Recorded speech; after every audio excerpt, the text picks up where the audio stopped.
Qué fuerte tiene que haber sido estar físicamente cerca. Nosotros lo vimos como todos los ciudadanos a través de la televisión, pero entiendo que haber estado físicamente cerca ayer de Esteban tiene que haber sido realmente muy impactante, ¿no? Sí, para todo el Senado y la verdad que para todos los senadores y senadores que estaban presentes escuchando lo que él con tanta tranquilidad y meditación había escrito y que estaba haciendo transmitido por su computadora, fue un momento, creo que esos momentos que van a quedar en la historia de la política argentina, pero sobre todo por su enorme entereza y sobre todo por el mensaje que nos deja y por quién por quién es Esteban en la política. Lo conozco hace muchos años, cuando empezamos, cuando él se suma a la política, y siempre fue una persona, y sigue siendo una persona de una enorme honestidad intelectual.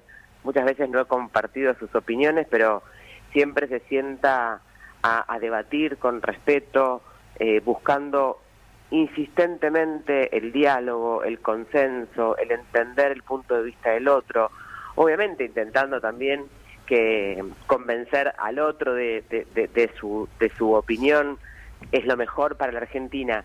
Nunca en todos estos años lo vi a Esteban defender una postura personal, sino siempre lo vi y lo escuché defendiendo posturas que él creía era lo mejor para la Argentina.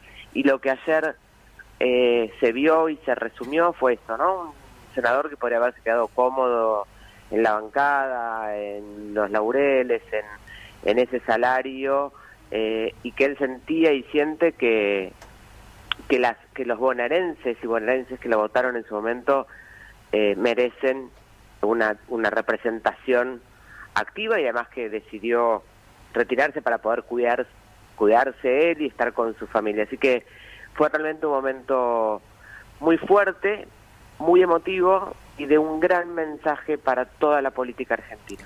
Se te veía muy emocionada ayer. ¿Le prometiste algo a Esteban y te prometiste algo a vos como senadora después del discurso? Porque todos nosotros estamos esperando que por lo menos este discurso genere cambios, ¿no?, en la clase política. Te lo pregunto puntualmente a vos como senadora.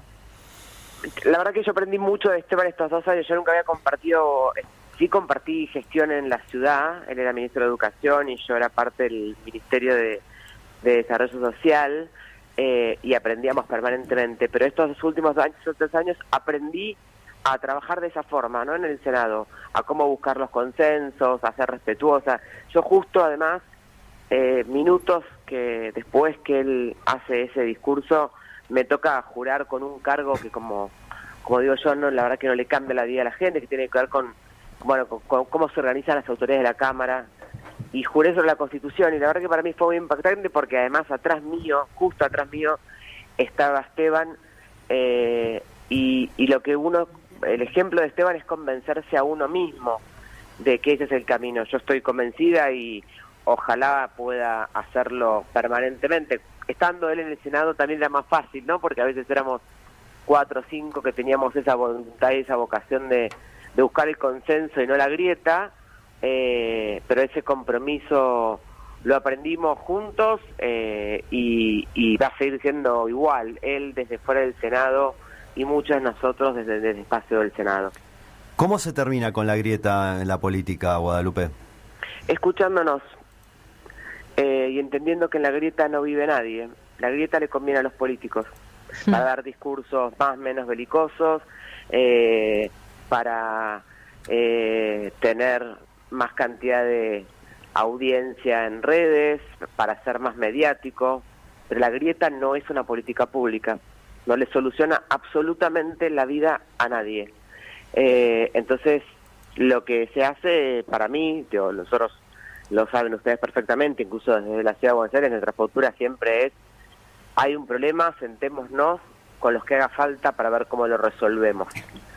Esa es la única forma, porque en el camino la gente de a pie no está ni en una bancada, ni está viviendo con un cargo público, está buscando el mango, mientras que la política no le resuelve nada. Entonces se resuelve la grieta no siendo parte de la grieta. Esta para mí es la mejor definición. Sí, en la grieta no vive nadie, es una buena idea, ¿no? Para elaborar. Estamos todos afuera, estamos todos pasándola complicado. ¿Cuánto realmente puede hacer mella en el Senado de la Nación? Lo que pasó ayer con Esteban, digo, como todo el mundo se lo vio impactado, a todos los senadores, más allá de la representación partidaria, creo que era una cuestión de humanidad absoluta. Quisiéramos creer que fue como una lección de vida, de aprendizaje, de reflexión para todos, sobre todo para aquellos que pujan tanto y tan fervorosamente por intereses particulares e individuales. Quisiéramos creer que va a servir para algo, pero bueno, nos cuesta. Por naturaleza soy optimista, senadora, pero cuesta creer que realmente entiendan lo que pasó ayer. Sí, comparto con vos porque, viste, cuando uno se emociona o se conmueve además con la humanidad y con la grandeza y la verdad también con el dolor y la angustia con la que Esteban nos estaba hablando. Esteban no estaba contento o feliz. Lloraba de dejar ayer. su banca, de ninguna manera. No. Fue también para él un momento muy doloroso. Entonces, desde el humano, sí, estábamos todos conmovidos y en algún punto pensás lo finito y que la vida tiene otros planes de lo que uno cree, pero lamentablemente en los debates posteriores vuelve a aparecer la grieta o vuelve a aparecer el querer imponer una idea. De hecho, aprobamos a los pocos, me toca nuevamente hablar en el tratamiento después de la última conformación de la Cámara de Senadores, un proyecto de ley sobre gente en calle que personalmente trabajé en desarrollo social y me parece excelente, pero que no pasó entró, no se debatió ni 2 días, ni un día en el Senado, donde no quisieron modificarlo, donde no aceptaron ninguna propuesta, donde no tuvo giro a las comisiones de desarrollo social y donde el oficialismo impuso su mayoría sin importar las opiniones que estábamos diciendo. Es un buen proyecto, es un buen objetivo, no va a poder ser implementado como está planteado. Hubo senadores que le propusieron modificaciones para que sea mejor y la respuesta del oficialismo fue no, y además de eso chicanas respecto a la cantidad de gente que hay en la ciudad de Buenos Aires. Lamentablemente, algunas personas, algunos sectores políticos, les conviene vivir en la grieta y la única forma de construcción política que tienen es la chicana. Y de eso tenemos que salir rápidamente. Qué triste, yo tenía la esperanza de que por lo menos al ratito siguiente, por lo menos hubiesen cambiado el tono de discusión y hubiesen vuelto a poner los pies sobre la tierra y a pensar en la gente, pero lamentablemente no. Y eso que el ejemplo fue el Senado de la Nación, ¿no? Yo creo mucho en que las cosas pasan por algo, Guadalupe, y había algún mensaje muy claro para todos los argentinos, claramente para toda la clase política, pero especialmente para el Senado de la Nación. Por eso ocurre en ese marco el renunciamiento de Esteban Bullrich.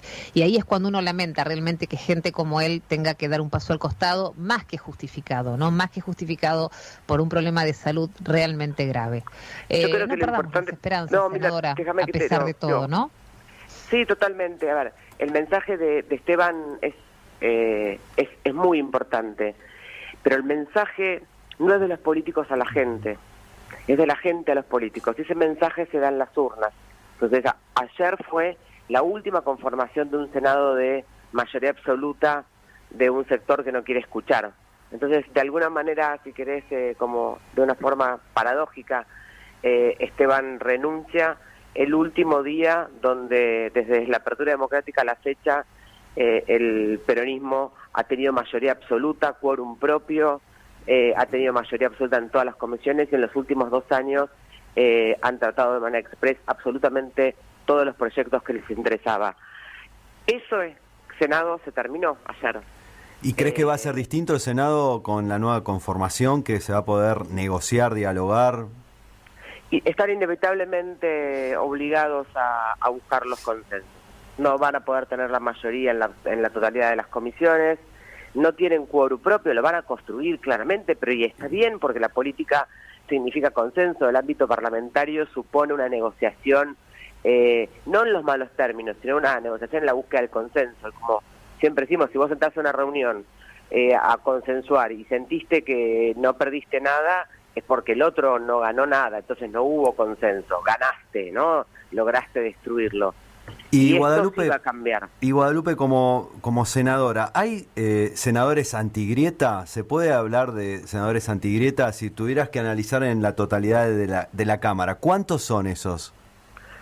Para que no podría decir exactamente pero en porcentaje, cuántos hay, digo, porque uno no puntea en función de eso. Sí hay senadores con los cuales uno puede buscar consensos, hay senadores que es más complejo porque su bandera es la grieta y creer que el que piensa distinto es un vendepatria, es un oligarca, es una persona que cree que el capitalismo tiene que destruir y no nos importa la gente en calle, no nos importa la pobreza.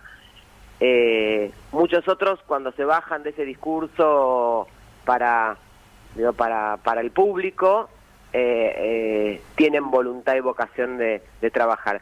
El problema es que el kirchnerismo, por eso acabo la aclaración, no el peronismo, sino el kirchnerismo, cree que el que piensa distinto es por definición una persona que quiere que a Argentina le vaya mal, es esta expresión del vendepatria, del que somos casi una basura y que creemos que la gente tiene que morirse de hambre, cuando lo que estamos pidiendo es todo lo contrario, que haya trabajo genuino, trabajo en blanco, un sistema previsional que pueda garantizar jubilaciones, un sistema impositivo que permite que las pymes, que es a veces un kiosco con 2 empleados, no quiebren, pero depende mucho también de las conducciones. Si el Senado esto empieza a cambiar, yo creo que hay senadores de la bancada oficialista que tienen esta postura de entender que no va más eso, porque inclusive hasta algunos sindicatos ya plantean necesitamos que se creen puestos de trabajo, ¿no? Estos sindicatos que históricamente han estado sentados de alguna manera cerca del kirchnerismo, hoy por lo bajo te dicen no va más esto, necesitamos que se creen puestos de trabajo, cada vez tenemos menos afiliados a quien defender y queremos que haya empresas. La Argentina no crece, la empresa no es una mala palabra, ojalá tengamos muchas empresas que hagan las cosas como corresponde, que tengan a los trabajadores en blanco y que generen riqueza para el país.